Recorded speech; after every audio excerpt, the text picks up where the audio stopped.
नमस्कार दोस्तों, good evening. स्वागत है आपका हमारे चैनल SGSI डिक्टेशन क्लब पर। रेगुलर क्लास 7:45 PM पर रहती है डिक्टेशन के लिए। जितने भी नए पुराने स्टूडेंट्स हैं, लाइक शेयर सब्सक्राइब करते रहिए, चैनल के साथ जुड़े रहें। और हमारे व्हाट्सएप ग्रुप में जुड़ने के लिए डिस्क्रिप्शन में मेरा नंबर दिया हुआ है, वहाँ से आप हमारे व्हाट्सएप ग्रुप में जुड़कर आगे की स्टडी कंटिन्यू कर सकते हैं। फिलहाल सबसे पहले हम हमारे आदरणीय स्वर्गीय गुरु श्री सतीश गौतम सर को प्रणाम करेंगे और आगे बढ़ेंगे उनको चरण स्पर्श करने के बाद। ठीक है ना? चलिए, आज मैं आपको दो डिक्टेशन देने वाला हूं। एक की गति 80 शब्द प्रति मिनट रहेगी और दूसरे की 100 शब्द प्रति मिनट। जैसा कि आप सभी को मालूम है, ITI के एग्ज़ाम्स आने वाले हैं। चूँकि डिक्टेशन ITI एग्ज़ाम्स में ही नहीं आती हैं, और भी एग्ज़ाम्स ऐसे हैं जिनमें डिक्टेशंस आती हैं। तो ITI के एग्ज़ाम के स्तर से थोड़ा सा ITI का जो लेवल होता है कम होता है, और ये जो डिक्टेशन मैं आपको देने वाला हूँ ये थोड़ा अच्छे लेवल और अच्छे वर्डिंग के साथ है।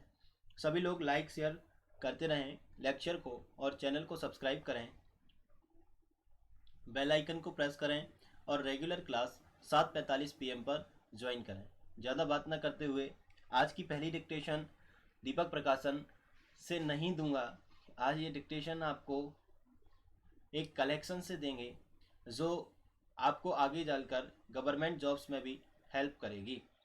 फिलहाल आज की पहली डिक्टेशन की तरफ आगे बढ़ते हैं। सभी लोग लाइक शेयर सब्सक्राइब कर दीजिए और व्हाट्सएप ग्रुप में जुड़कर आगे की स्टडी को कंटिन्यू करिए। लिखेंगे पहली डिक्टेशन 80 शब्द प्रति मिनट। रेडी? अध्यक्ष महोदय, किसी भी देश का सम्मान उसकी उत्पादन क्षमता एवं रक्षा शक्ति में निहित रहता है। इस उद्देश्य की प्राप्ति में जवान और किसान अपने महती भूमिका निभाते हैं। सैनिक देश की रक्षा करते हैं और किसान लोग देश का धन धान्य से भरते हैं। देश जवानों के बलिदान से गौरवान्वित होता है। प्रत्येक देशवासी प्रसन्न एवं गौरवान्वित होकर जवानों का सामना करता है। हमारे जवान ऊंची ऊंची बर्फीली पहाड़ियों, घाटियों एवं बीहड़ जंगलों में नाना प्रकार के कष्ट झेलते हुए अपने प्राण हथेली पर रखकर देश की रक्षा करते रहते हैं। भारत माता की मान मर्यादा की रक्षा के लिए रात दिन जुटे रहते हैं। अपने शौर्य से शत्रुओं को परास्त करते हैं। दुनिया भर में भारतीय जवानों का विशेष यश है। उनकी वीरता की कहानियां ऐतिहासिक हैं। कारगिल के युद्ध में अभी भारतीय सैनिकों ने पाकिस्तानी सेनाओं के छक्के छुड़ा दिए। उनके वायुयानों, तोपों आदि को चकनाचूर कर दिया। उन्हें बुरी तरह परास्त कर अपनी अनुपम वीरता एवं मारक क्षमता का परिचय दिया। विश्व भर में भारत का मस्तक हमेशा हमेशा ऊंचा रहा। अपने देश की खातिर अपनी अपूर्व शौर्य गाथा का प्रदर्शन करने वाले जवानों पर हमें गर्व है। इनका सम्मान करना तथा इनके परिवारों का संरक्षण करना प्रत्येक भारतवासी का नैतिक एवं सामाजिक कर्तव्य है। ऐसा करने पर जवानों में नए उत्साह का संचार होता है। हमारी जय जवान की ध्वनि में उनके मंगल की कामना निहित है। Paragraph change.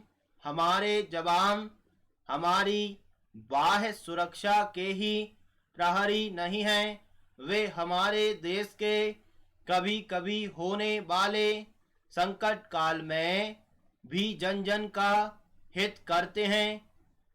कभी कभी देश में आंतरिक शांति भंग हो जाती है, तब जवान ही उन शांति की पुनः स्थापना करने में काम आते हैं। प्राकृतिक आपदाओं के भीषण प्रकोप में जवान जान माल की रक्षा करने में अपना रात दिन एक कर देते हैं। अतः ऐसा महत्वपूर्ण कर्तव्य निभाने वाले जवान को जय जवान कहना ही पूर्णतः आनंददायी है। Paragraph change. जवानों की भांति किसान भी राष्ट्र समृद्धि में अपना महत्वपूर्ण योग निभाते हैं। हमारे देश में लगभग 1 अरब जनता है। यहाँ जीविका का मुख्य साधन कृषि है। देश की लगभग 70-80% जनता कृषि कार्य में संलग्न है। किसान लोग हमारे अन्नदाता हैं, हमारे पालक हैं, देश की खुशहाली की जड़ हैं। ये कठिन परिश्रम करके धरती से सोना उगाकर हमारे देश के राजकोष को भरते हैं। गर्मी हो या सर्दी, वर्षा हो या आंधी, हर समय ये लोग कृषि कार्यों में जुटे रहते हैं। रूखे सूखे भोजन को पाकर भी ये लोग परिश्रम से जी चुराने में कभी विश्वास नहीं करते। तन ढकने के लिए घुटनों तक ही लंबी तथा फटी पुरानी बनियान या कुर्ता ही इनके वस्त्र होते हैं। ऐसा होता है भारतीय किसान का त्यागमयी संघर्षपूर्ण जीवन। Paragraph change.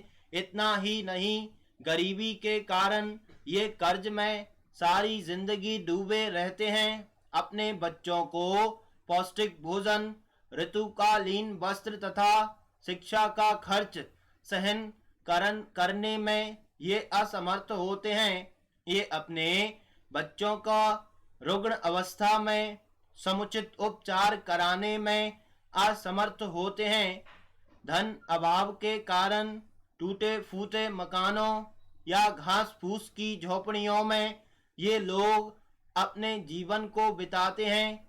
शरदकालीन वस्त्र एवं बिस्तरों की कमी में ये अपने बच्चों सहित रात रात भर ठिठुर ठिठुर कर अपना जीवन बिताते हैं।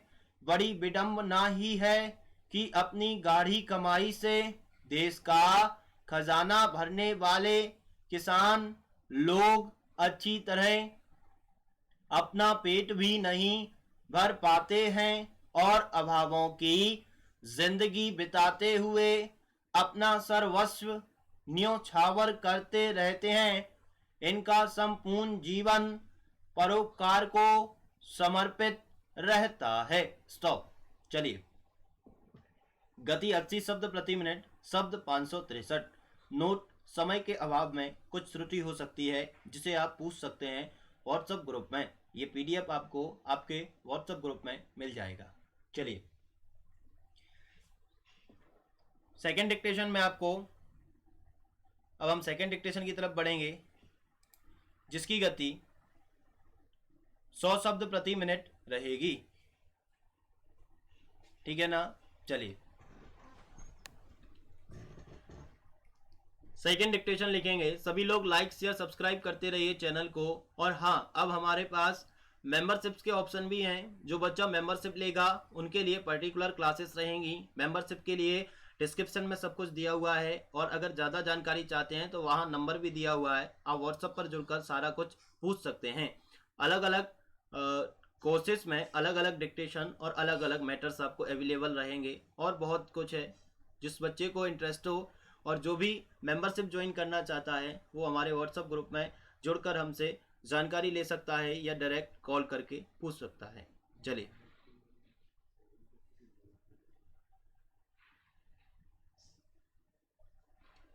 लिखेंगे 100 शब्द प्रति मिनट में। Next dictation ready. लिखिए, अध्यक्ष महोदय, इस बात पर कोई विवाद नहीं हो सकता कि दुनिया भर के बच्चों में एक कुपोषण बड़ी समस्या है। विकासशील और गरीब देशों में यह समस्या ज्यादा है। हालांकि यह भी एक तथ्य है कि पिछले 3 दशक से दुनिया के तमाम देश बच्चों के कुपोषण की समस्या से निपटने के लिए संजीदगी से काम कर रहे थे और ऐसा हो पाने का एक कारण यह माना गया है कि वैश्विक आर्थिक विकास से यह गुंजाइश बनी। लेकिन तमाम प्रयासों के बावजूद कोई बच्चा उत्साहजनक नतीजे देखने को नहीं मिले। फिर मौजूद वैश्विक मंदी और महामारी ने बच्चों पर कुपोषण की आफत का अंदेशा और बढ़ा दिया। इस बात की तस्दीक पिछले पखवाड़े संयुक्त राष्ट्र के 2 बड़े अधिकारियों के बयानों से भी हो रही है। ये 2 अधिकारी हैं संयुक्त राष्ट्र की राजनीतिक प्रमुख और संयुक्त राष्ट्र के मानवतावादी मामलों के प्रमुख। इन मामलों के प्रमुख ने संयुक्त राष्ट्रीय सुरक्षा परिषद को आगाह किया है कि कोरोना संकट ने आर्थिक रूप से कमजोर देशों की स्वास्थ्य परिस्थितियों पर बहुत बुरा असर डाला है। लिहाजा उन देशों में गरीबी और भुखमरी बढ़ेगी, नागरिकों की औसत आयु कम होती जाएगी और शिक्षा की स्थिति खराब हो जाएगी। Paragraph change. शांति, साहित्य, भौतिकी, रसायन, चिकित्सा विज्ञान और अर्थशास्त्र के क्षेत्र में विश्व का सर्वोच्च पुरस्कार है। प्रत्येक पुरस्कार एक अलग समिति द्वारा प्रदान किया जाता है। प्रत्येक पुरस्कार विजेता को एक मेडल, एक डिप्लोमा, एक मॉनेटरी अवार्ड प्रदान की जाती है। यह पुरस्कार नोबेल फाउंडेशन द्वारा स्वीडन के वैज्ञानिक अल्फ्रेड नोबेल की याद में दिया जाता है। दिसंबर 1896 में मृत्यु के पूर्व अपनी संपत्ति का एक बड़ा हिस्सा उन्होंने एक ट्रस्ट के लिए सुरक्षित रख दिया।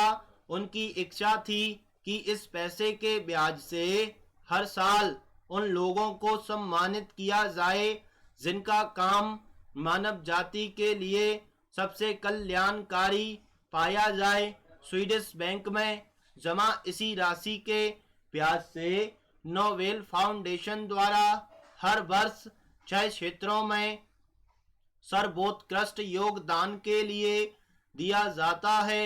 नोबेल फाउंडेशन की स्थापना 23 जून 1900 को हुई तथा 1901 से नोबेल पुरस्कार दिया जाने लगा। इसका उद्देश्य नोबेल पुरस्कारों का आर्थिक रूप से संचालन करना है। नोबेल फाउंडेशन में 5 लोगों की टीम है जिसका मुखिया स्वीडन की किंग ऑफ काउंसिल द्वारा तय किया जाता है। अन्य 4 सदस्य पुरस्कार वितरक संस्थान के न्यासी द्वारा तय किए जाते हैं। स्टॉकहोम में नोबेल पुरस्कार सम्मान समारोह का मुख्य आकर्षण यह होता है कि सम्मान प्राप्ति व्यक्ति स्वीडन के राजा के हाथों पुरस्कार प्राप्त करते हैं।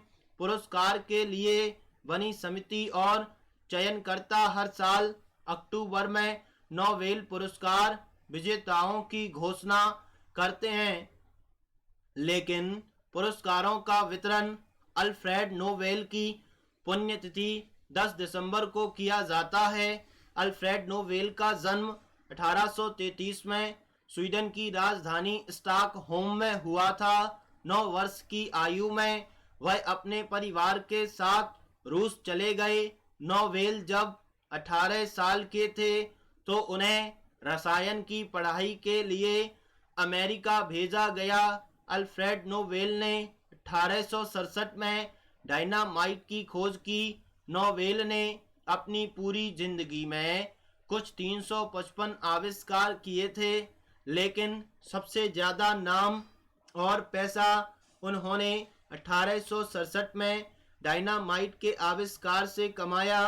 अपनी ज़िंदगी में नोवेल ने शादी नहीं की। 10 दिसंबर 1896 को नोवेल को दिल का दौरा पड़ने से इटली में निधन हो गया। स्टॉप।